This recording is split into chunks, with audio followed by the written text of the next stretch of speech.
everyone. We're talking today about Gartner Hype Cycle for Emerging Technologies for 2020. I'm Karen Roby here with Tech Republic and ZDNet. Brian Burke, Research VP and Analyst for Gartner. Thanks for being with us, Brian. I think a good place to start here, for those that may not be familiar, even though I know most are, just give us a quick nutshell.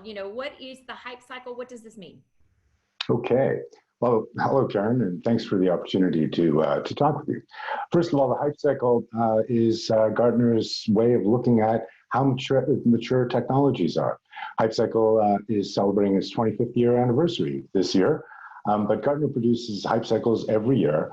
We produce more than 100 of them that look at various areas of technology. We have regional versions and industry versions, and really what we're looking at are what are the technologies that are being introduced and tracking them through their life cycle, and really tracking the hype around those technologies through their life cycle. The Hype Cycle for Emerging Technologies is really unique amongst Gartner's Hype Cycles because over all of our Hype Cycles, we track about 1,700 technologies and trends. And in the Hype Cycle for Emerging Technologies, we really boil that down to about 30 of the most impactful technologies and trends where we're going to see that impact over the next 5 to 10 years. So that in that way, the Hype Cycle is for emerging technologies, very unique at Gartner. So give us, Brian, then some of the highlights. What are some of the things that stand out here on the list? Well, there are 5 basic trends that we look at and that we really saw emerge when we were looking at the Hype Cycle. There's composite architectures. And a composite architecture, and there's a number of technologies in each of these trends, but a composite architecture is really how we're building our architectures out of component pieces. One of the keys to that is a composable enterprise. And a composable enterprise is really built out of packaged business capabilities that are either purchased from vendors or developed in-house, and then they're connected with APIs. So we can have a very resilient set of services that we're providing. So with the recent pandemic, where a number of organizations needed to rapidly reconfigure the services that they were providing, if they had a composable enterprise, they could have done that quite easily. Another trend we talk about is algorithmic trust. And with algorithmic trust, basically what we're seeing is that trust models are shifting from centralized trust models to more distributed trust models. And one of the interesting technologies in that one is authenticated provenance. And authenticated provenance tells us where an asset comes from.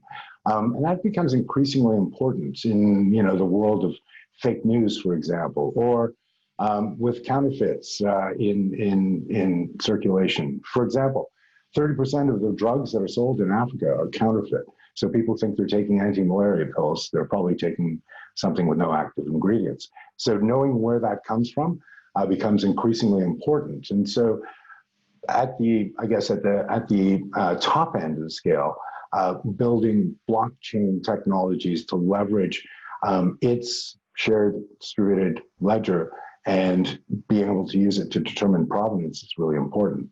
Another trend we talk about is beyond silicon. And really what that's talking about is, we're moving to a place where we're running into the physical limits of silicon, and we're looking at other materials. And one of the materials that we're looking at is DNA for both compute and storage.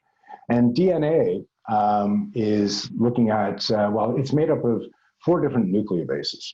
And we can actually take those 4 different nucleobases and assign them to convert digital ones and zeros, bits, into nucleobases, and then create a strand of synthetic DNA that we can use for storage. And that's tremendously high density storage.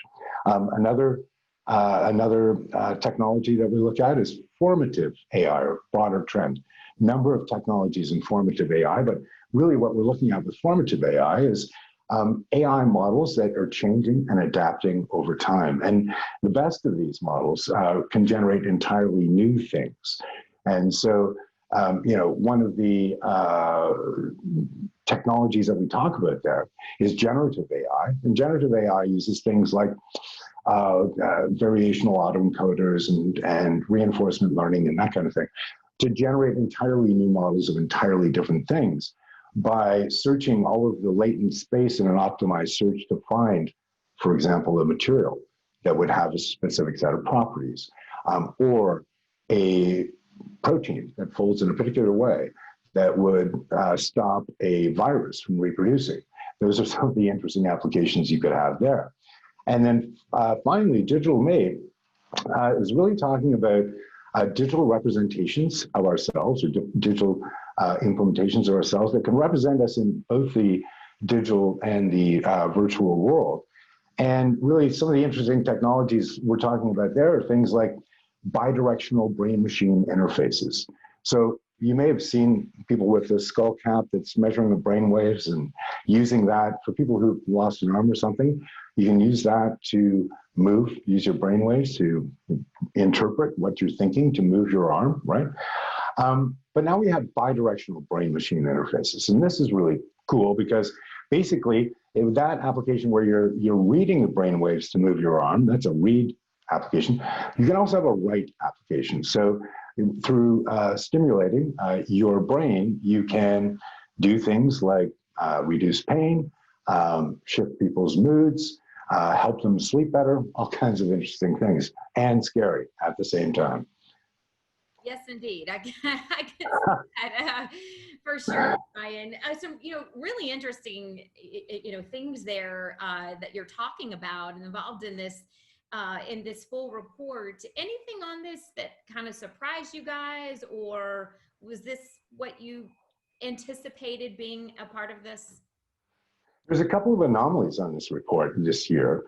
So this report, we're always looking at new and emerging technologies, and so they're all new. But what's the anomalies on this year's report are related to the pandemic, and something we call health passports are one of those anomalies.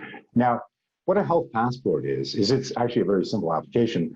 It's an application on your mobile phone using a QR code that gains you access to public transit, to public spaces, to office buildings, to apartment buildings, to wherever you want to go.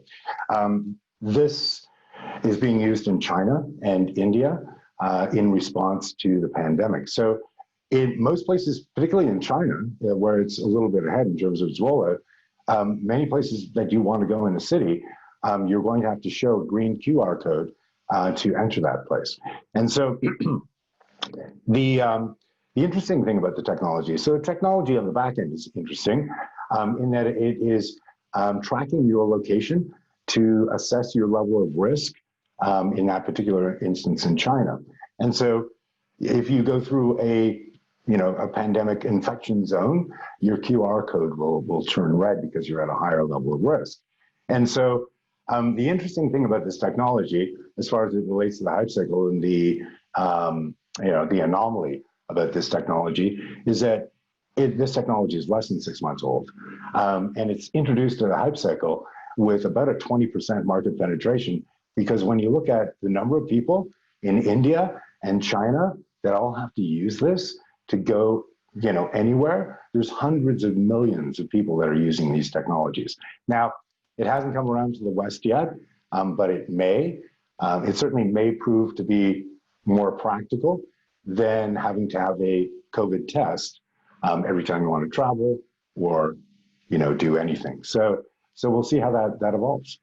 Yeah, most certainly. It's just interesting, fascinating, also a little scary just to see how this pandemic is really shaping technology, the future of it, the technology track that companies had now all changing, as a result of what we're living through.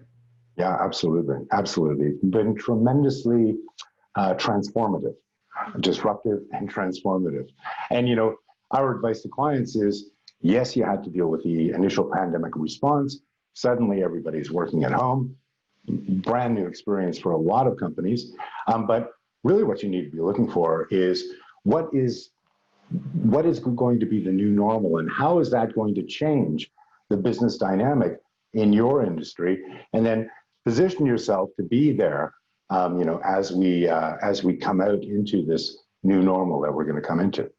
Yeah, we're all in the same boat, right? There's Yeah. Nobody has this particular advantage over the other in terms of how it's impacting us. Well, Brian, really interesting here. I know, of course, we have much more on the Gartner hype cycle that is here for 2020 on Tech Republic. We hope all of you will check out the full report there. Brian, thanks for being with us today, and thanks to all of you for watching.